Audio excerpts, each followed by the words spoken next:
एक मैया अपने लड्डू गोपाल जी की नित्य सेवा किया करती। एक बार उन्हें 1 मास की अवधि के लिए बाहर जाना था। उन्होंने अपनी बहू को ठाकुर जी की सेवा सौंपी और कहा, नित्य ठाकुर जी का श्रृंगार करना और उन्हें दर्पण दिखाना। अगर आईना देखकर ठाकुर जी मुस्कुराए तो समझना सेवा सही तरह से हुई है।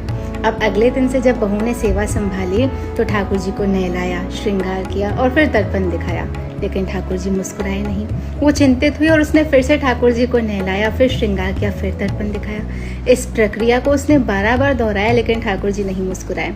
आखिर ठाकुर जी ने सोचा कि इतने ठंड का मौसम है और ये मुझे नहलाती जा रही है, अगर मैं नहीं मुस्कुराया तो कुछ खाने पीने को नहीं मिलेगा और मैं ऐसे भूखा बैठा रह जाऊंगा। तो ठाकुर जी ने 13वीं बार आईना देखकर मुस्कुरा दिया।